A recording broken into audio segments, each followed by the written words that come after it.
Então, uma outra maneira de você entender bem essas distinções de arminianismo e calvinismo, ou especificamente monergismo e sinergismo, é a questão, não é, da perspectiva.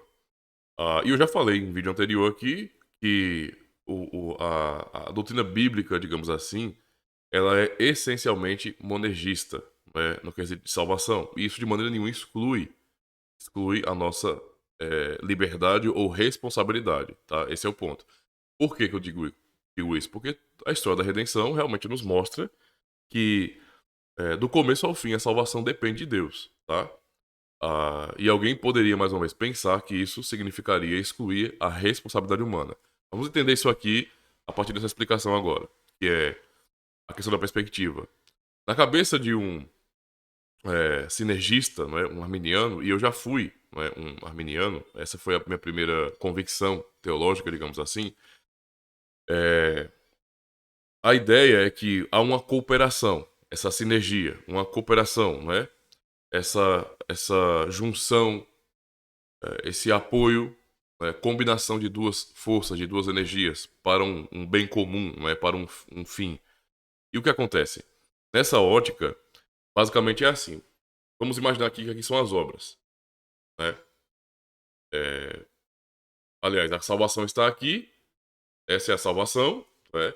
E antes dela, você tem as obras, tá? O objetivo de Deus é te salvar, mas ele não vai te salvar ou ele não pode te salvar se não houver também uma cooperação sua, certo? Então, na sinergia, você coopera com Deus para alcançar isso que é a salvação. Então, as obras, elas cooperam com a salvação, sim, certo? Porque sem elas não haverá salvação, entende? Então, existe uma relação de dependência, não é, das obras para a salvação. Por isso, primeiro se vê assim, a salvação fosse no centro, e então a sinergia entre a força de Deus, a ação de Deus e a ação do homem conclui-se na salvação. Calvinismo, nossa visão é contrária, tá? Nós vemos a salvação também como algo central, certo? Mas não é a obra humana que vai cooperar com Deus para chegar aqui. Não.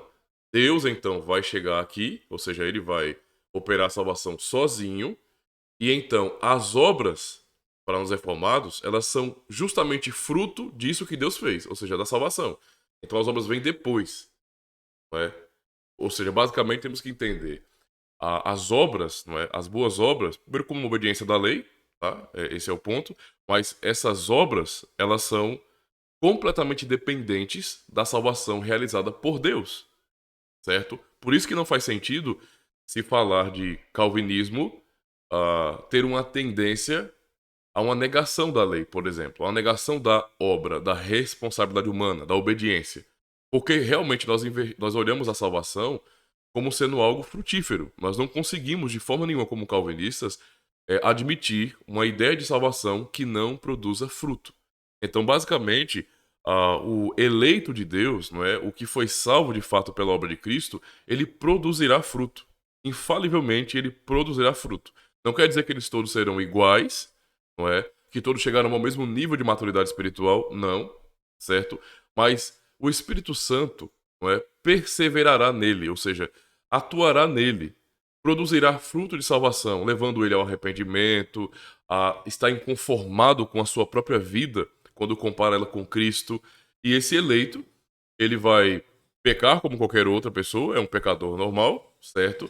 Mas ele não vai pecar em paz, ou seja, ele vai realmente ter seu coração pesado, porque Deus vai estar sempre levando ele ao arrependimento. E isso é, de maneira prática, a explicação da perseverança dos santos, por exemplo, né? Então vê que é um trabalho em conjunto, né? Ou, nesse sentido, nós somos responsáveis pela santificação, aí sim você vê sinergia, entende? Somos responsáveis pela santificação, que já vem da salvação. Então a santificação é algo que nós precisamos é, é, é, desempenhar neste mundo, tá?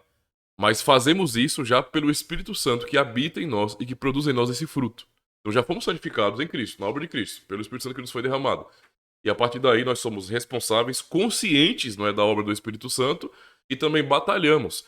E o fato de batalharmos significa dizer realmente que Deus está operando em nós, Deus está nos conduzindo à santificação, certo? Isso é tão importante para nós, não é?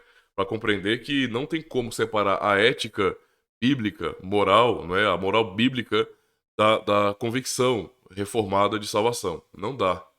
Justamente por causa da questão da aliança, do compromisso, do pacto, etc. Então, não tem como, certo? Então, para nós, a salvação é dada somente por Deus, então é monergista, mas essa salvação, ela não é infrutífera.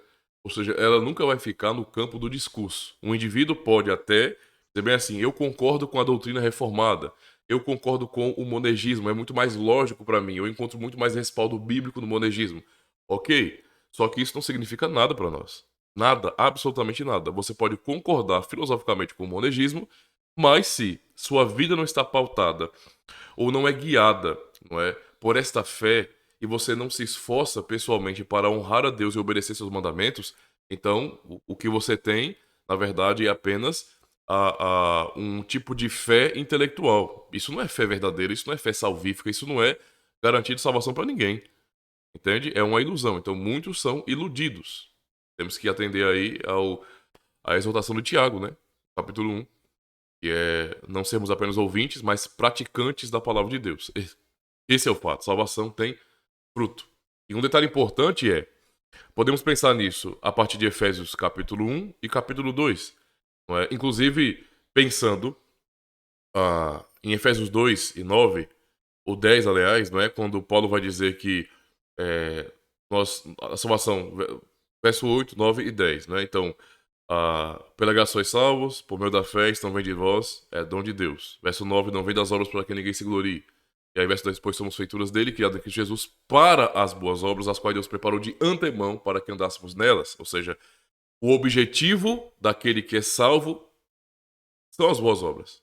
É viver em boas obras, né? Em obediência. Deus preparou esse caminho, essa vida para os seus salvos. Entende? E pegando o exemplo de Efésios 1 também, quando se fala de eleição, não é? No verso 3, por exemplo, verso 3 a partir do verso 3, não é? Verso 4, tudo, nós aprendemos o seguinte, que nos elegeu nele, antes da fundação do mundo, né? Para sermos apresentados diante dele, não é? De maneira santificada, não é? Parafraseando, ou seja, basicamente a eleição tem um fundamento, não é, de Cristo nos apresentar justamente santificados.